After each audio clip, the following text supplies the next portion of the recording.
stories. She really was moment by moment, and that's how I learned for 7 years watching her teach. And then, of course, I had, what was known in Zen as beginner's mind. You're the only person who was dumb enough to ask the obvious question, but the obvious question that actually was never answered before. And so, frequently, for example, in Kunshu, one of the things that happened in the 20th century was the male roles became not very interesting. And we needed to really reinvent the male characters because the women really were the stars, but the men were, dish rags. And so I needed the men to be powerful and interesting. So one of the things we ended up doing was a series of auditions with really gifted dancers of many traditions trying to work in duet with Wenyi. And those were hilarious, because it was a question of exchanging languages. She had her language of Kunshu, and then somebody else was coming with the language of modern dance.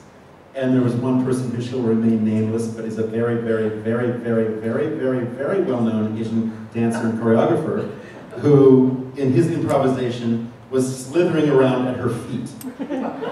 And she said, "Get off the floor, you're not a dog." That was a big collaborative moment.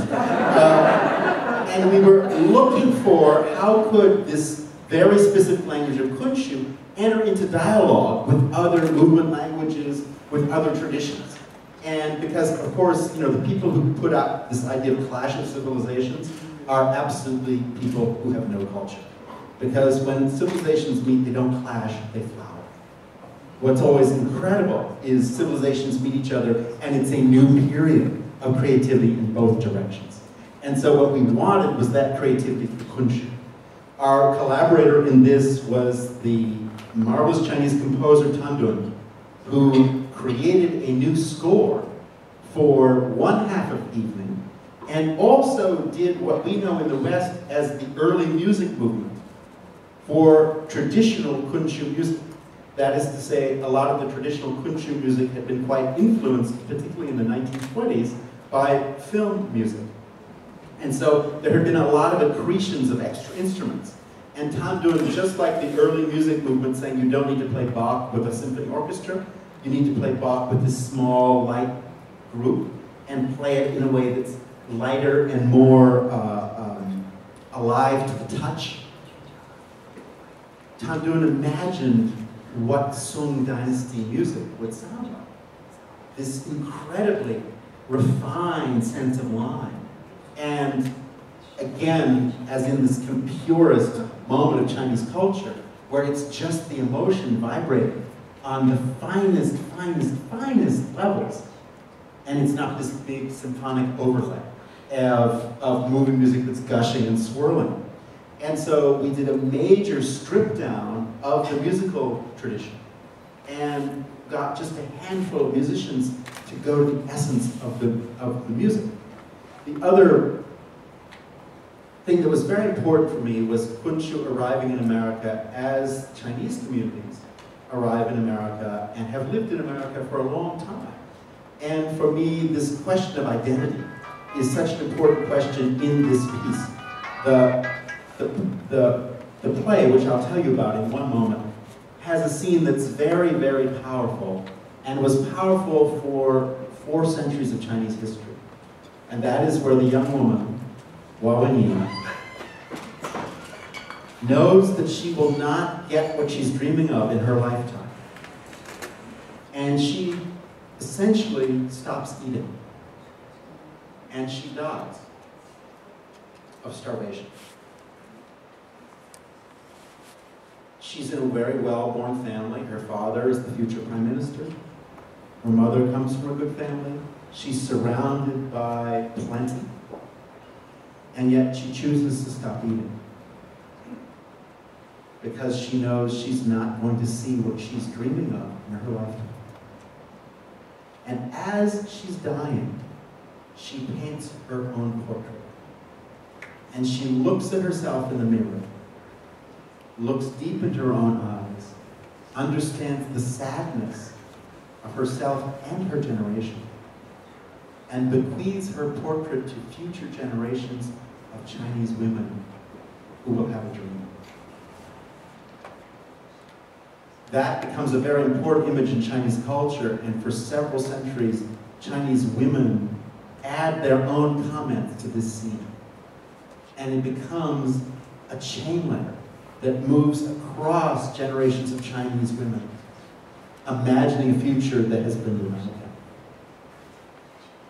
Wenyi is incredible in this scene, of course. I did something slightly unusual in that I doubled Wenyi with a young Chinese actress from Chicago, Lauren Tom, who people probably know from the Joy Luck Club and lots of other Hollywood movies. And she's a young Chinese-American actress who speaks no Chinese. And I made the mirror a piece of plexiglass.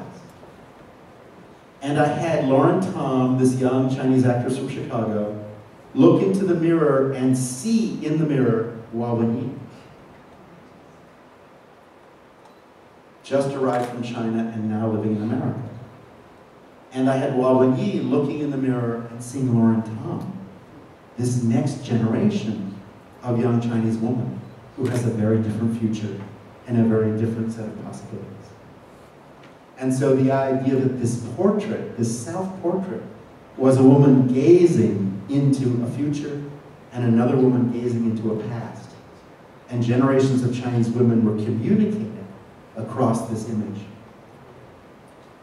We, of course, made the self-portraits with video cameras because that's what kids do, is you take an image of yourself in the bathroom mirror and you just hold the camera in front of you and you have your diary. And with that, I should just tell you a word about the play itself.